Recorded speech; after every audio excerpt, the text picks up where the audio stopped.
This is a crazy story. We've got some post-millennial. Man arrested for attempted break-in of J.D. Vance's Ohio home, identifies as trans. Father is a Democrat donor. Facebook profile shows a picture of DeFore, but with the name Julia and the pronouns she, her.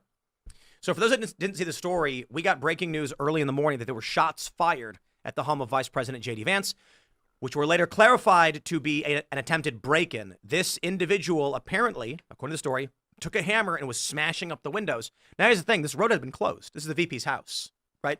I remember back in Chicago when Obama lived in Hyde Park, everybody knew where Obama lived, and the cops were always out there because crazy people will do crazy things. So now, we had a discussion before the show, as we always do, on what's the more pressing story, what needs to be talked about. Venezuela's foreign policy stuff, and it's a massive story, but it's very esoteric. My view is kind of like, we're experiencing, both from a personal and professional and cultural perspective, an increase in escalation of violence threatening the structures of this country. That I think if you go to a regular person, actually, you know what? I'm going to put it like this. I was at the poker tables the other day. Check it out, this great poker room called One-Eyed Jack's Poker Room in Sarasota. Shout out. And really fun. And a couple of the guys that were playing there were just like, what's Venezuela? Like, I don't know what's going on. And I'm like, really? And so the issue for me with this is, we of course were personally affected by the violence with the shooting we had in the past month. Hence, we're not at the studio. We're working on solving these problems. And then the first day back, I'm coming in the morning and I'm thinking, I'm going to pull up some Venezuela stuff and talk about Maduro and intervention, of which I tons of opinions about. And then I see breaking news, J.D. Vance's home shot at. And I'm like, holy crap. I look it up. Okay, it was an attempted break-in. And then we find out later in the day, it's a transgender leftist whose parents are Democrat donors. And we're like, okay, we can see where this is going. Now, I look at a story like this. It is extremely disconcerting considering what we've already seen in terms of escalation. But I also feel like you go to a regular person and you hear about the vice president's house being attacked. They're like, oh, yeah, that's crazy. So as much as I think the bigger story personally is foreign policy, I think for the American people, this story is... more pressing. More pressing. It reminds me of the guy who smashed Nancy Pelosi's husband in the head with a hammer. I mean, it was a break-in, glass shattered, hammer. I think this guy used a hammer also, and I think they're a little different. Yeah, it's definitely a different situation, but it reminded me of that when I. The thing about the Pelosi's getting attacked was that, like, this wasn't a right-wing guy. This was a crazy person, and initially, we didn't understand how this could have happened. They might have known each other too. Like the story. I think that was the original story. Was like maybe, and so there was a lot of speculation. Some of it obviously unwarranted, that it was like a booty call or something. I lean more towards like a drug thing. This, however, is, I'll put it like this: the Nancy Pelosi and the Paul Pelosi attack, horrifying, very, very bad. Nobody wants that. Worth talking about. We have questions. Same thing here. However, this fits a pattern of an escalation of violence against right-wing individuals the left does not have. Not only that, this is, how many trans people have acted out in a violent manner, politically motivated and stuff. This has become undeniably a pattern. I didn't want to get involved in it's always trans people, blah, blah, blah. But it does get to the point where you're like, look, you can't deny the fact that these people, whether it has anything to do with the fact that they're trans or just because they're trans and they're in the LGBTQ lobby and they feel like the LGBTQ identities are being repressed or whatever, they're lashing out. It's something that's real. I think that's probably a factor, but I also think probably, and I say this without any derision or hate in my heart. I mean this seriously. I think these people are sick. I think if you are getting surgeries and you are taking medication, I'll just put it simply, they're going to get offended. Liberals will get offended by me saying this, but there is something wrong with you. They'll get offended. They're going to right. But here's the point. There was this push to remove gender dysphoria from the DSM-5, and actual trans activists came out saying stop, because if you get this removed as a mental disorder, diagnosable mental disorder, you can't get prescriptions for it. So these people who want to be offended by me saying there's something wrong with this person, they are sick and need help. If that were not the case, they couldn't legally be prescribed medication, now could they? Right. And look, So- to your point, like even if they are sick, and I know that there are a lot of right-wing people that would hate even hearing this, but even if they are sick, like that doesn't mean that they can't get treatment and actually decide to live like the other sex if they want. We can make room for that in society. I don't think that we should be empowering them at all, but like the idea that because you're acknowledging that it is a disorder, that they're going to be shoved into the closet again. I don't know if that's going to be the situation. No, go ahead. No, I was just saying, I mean, I think the bigger issue here is this isn't even really a personal issue with these people. This is a society-wide issue because we're enabling behavior that is inherently self-destructive. And so naturally, when you enable that sort of behavior is going to extrapolate out to the population, that they're going to, take this out in the population. If they have such a poor perception of themselves, or they feel like they were truly born in the wrong body, they're going to have a lot of difficulty interacting with other people and giving them, if they can't, because if you can't give yourself dignity, you're certainly not going to extend that to other people. See, I'm in the camp where I don't even think they should get the surgery because Right. No. even when they're adults, right? Because it's a mental disorder. You don't go and tell someone who's too skinny, you need to actually eat less. Like, what are you doing? You're Affirm it. feeding their delusion Yeah. by giving them these surgeries, and then they're like, okay, well, I'm actually a woman now. If you don't refer to me as a woman, I'm going to punch you in the face. If you're, surgery should be outlawed. The hard thing about this for me is we left off last year being like, we're not having fun anymore. It used to be when we first started doing the show, when I was doing stuff, there were serious issues to talk about. And sometimes we get angry, but there was always a little bit of laughing. And I feel like in the past several months, Charlie Kirk's murder, there's no laughing. There's less of it. And I'm like, we need to try and laugh more. It's really hard to do. It's really hard to laugh at this and like to make jokes and have a good time. And the problem I have with it is I feel like there are people who watch at home and all of us are super tightly wound up and high strung. This is what my problem when I wake up in the morning and I'm like, okay, let's talk about Venezuela, foreign policy. I mean, I've got concerns about intervention. And then it's like, oh, actually, the biggest story right now is that someone tried breaking in. Well, there were shots at J.D. Vance's house. Not true, but that was the initial report. Someone's trying to break in, another attack against the right. And I'm like, man, it is really hard to stay positive and have fun. So I will say, moving forward, we're going to try. And we're But going to I mean, we succeed. can right here. Look at this guy. It looks like Jabba the Hutt.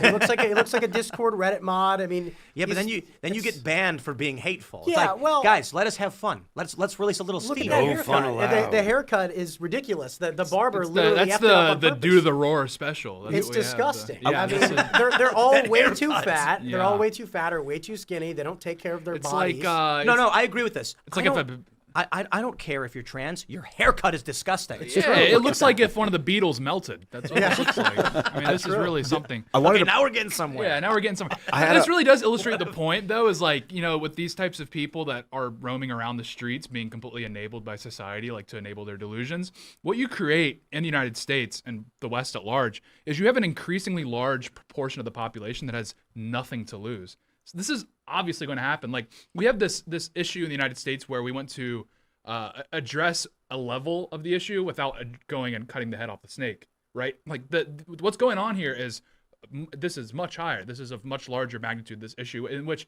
people in American society feel like they have no purpose. They feel like they're completely, I'll use the word that we were using last year, deracinated, and it causes these issues. And so it's like, okay, we can clamp down on Antifa violence, this is great. But to undo this damage, to give people like sort of meaning back in their lives, that's going to take a lot more work. And quite frankly, a lot of those issues, people, they're politically radioactive. People don't want to touch them. It causes tremendous issues. But yeah, back to my first point, this is someone that has nothing to lose, and there's a lot of people you like could that. see it in the eyes. You could always see it in the eyes. Look at that thing's eyes. Yeah, if you have no purpose, no North Star in your life, you're going to lash out. You're going to attach onto some sort of radical ideology. I was having a conversation at a poker table, as literally every story I have for you will begin. And in all seriousness, it's largely because that's where you're sitting around a group of people and everyone's kind of debating. But you got 8 people at a table, and there was this liberal guy, and he said of the Somali daycare fraud stuff that he's totally fine with it. And he says, I got no problem giving a small percent of my money to help people. And I was like, but you're not helping people. They're stealing money and buying Gucci with it. And he goes, what, $1 billion? Who cares? And I said, Gen Z, who can't afford homes, who can't get jobs, and are being told by you, a Gen Xer, you don't care that the public coffers are being stolen for luxury items in an immigrant community. I'm like, this is why you're going to get Nick Fuentes. And he's like, I don't know what that is. And I'm like, Gosh. I said, you know, honestly, liberal and conservative just means I know the news or I don't know the news. And I was like, I'm not saying this to be derisive, but if you don't know what's going on in the world and you don't know the news, you'll call yourself a liberal. And he goes, I actually don't watch any news at all or read anything. And I was like, well, you know, case in point, right? So did he identify his queens as kings? Did he like say, yeah, these queens are actually kings, they transition? That's a good idea, actually. I'll be like, my queens are kings. I win, actually. Of course, they identify as kings, so you've got to do it. They transition. Next time I have queens and someone else has kings and we both go all in at the end, I'll be like, actually, we push. Yeah. We chop. It's a chop pot. It's true. And the Jack is some sort of non-binary. Yeah, true. It's real. Point out with No, this, ace is non-binary because it goes both ways. That's True. Yeah, That is there true. you go. with this story about this guy who identified as transgender breaking JD Vance's or trying to break into his house. I want to always remind people it's a correlation, like having a mental disorder or any kind, like mentally ill people tend to be, you know, potentially commit more acts of illegality, and people that are suffering from mental illness also might have an array of those things. It doesn't mean that that's the reason they did it. So it's very dangerous to go down the path of being like, well, if they're transgender, then fill in the blank. It's a correlation. No, it's a good point because the correlation might not be gender dysphoria. Gender dysphoria might be might be on top, right? The underlying cause might result in violent tendencies and gender dysphoria among other things. So the issue is, and I agree with this, that someone will see, oh, another trans person committed an act of violence, and it's like, whoa. There may be an underlying mental illness, nihilism, or some kind of social disorder that results in a multitude of things, including gender dysphoria, violence, anorexia, pica, whatever it might be. And I actually think I think that's true. I don't see all these trans people and these stories of like violence committed by trans shooters as an issue of trans people. I see trans people as an issue of something else that combines these issues. I think we've got dejected youth. I think we've got social media-induced mental illness. I think we've got drug-induced mental illness. I think we're over-prescribing drugs to young people, to kids. Speaking of, did you see the Trump administration just announced they're going to go from 72 mandated vaccines, scheduled vaccines, to 11? We do have that in the roster. That's wild. We'll talk about that later tonight. But we're talking about over-prescribing healing. medications. And on top of that, the internet is destroying social function.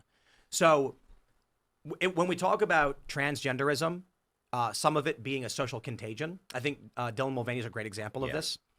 Dylan Mulvaney is not gender dysphoric, nor what's the fetish one? It turns them on to be a cross-dresser. That's the fetish one. AGP. Yeah. Dylan Mulvaney is doing it for attention on social media, in my opinion. Yeah. Like that social drive is the social contagion, and so it's not one thing. It's a bunch of different things that are manifesting in a variety of problems in our society. I think another reason. Oh, you can go. Go ahead. I feel like a lot of these trans people are people who grew up being told, "Oh, you're special your entire life. You're in the special area of class where you're like a higher achiever and all that kind of stuff." And then once their grades start slipping, there's a lot of this out there. They no longer have that attention of being called special. And then once they go through high school, they end up being like, well, nobody really wants to talk to me. I'm not special anymore, so I'm going to become trans or a plethora of anything of these other things. That's the social contagion element, Yeah. where Well, it's like it became trendy in the media. TV shows were launched by it. And what Lance is talking about is like society permits antisocial behavior. It never corrects for antisocial behavior, and this is like across the board at all. Like that's what creates crime. Like people, like the things that foster crime, especially in the inner city communities, is the fact that these communities do not police for antisocial behavior from an early age, and then it manifests into violence. It manifests into a whole plethora of issues. It's the same thing with trans. I guess this guy that just did this to JD Vance's house probably also did this because he wanted to be famous in some way. Maybe. Yeah, well, all the social incentives in American society skew towards antisocial behavior. But it so does. obviously it's It gonna be does seem relevant. like trans people, like it's a manifestation of a bunch of different things. Like we're talking about, AGP is one of them. The idea that if you're a white man, you've been or a young white man, you've been demonized so much that there's really no social social benefit to being a straight white guy. But if you're a trans person or what have you, then that's some kind of social benefit that you'll get. Whereas if you're a straight white guy, you don't. I'm more So oppressed than how do you. You need to look yeah, at me. exactly. So how do you get out of that? If you're told from when you're a young kid that you're inherently evil, oh well, if you decide that you're non-binary or maybe you're trans or what have you, there's an incentive to join the LGBT lobby and get away from the you're just a normal white guy. No, I'm not. I'm non-binary. I'm trans. Or what have you. It's certainly like Bill's a, got a tic-tac-toe thing going on. I'm biracial. Oh, yeah. I've transitioned. Now I'm a black man. yeah, it's definitely a subconscious thing because I mean, if it were a conscious thing, these people already presuppose that white men are actually like ruling everything. Yeah. So they would want to be a white man. So if anything, it is subconscious. Thanks for checking out this clip from Timcast IRL. Make sure to watch the show live Monday through Friday at 8 p.m. Subscribe to this channel, and we will see you all there.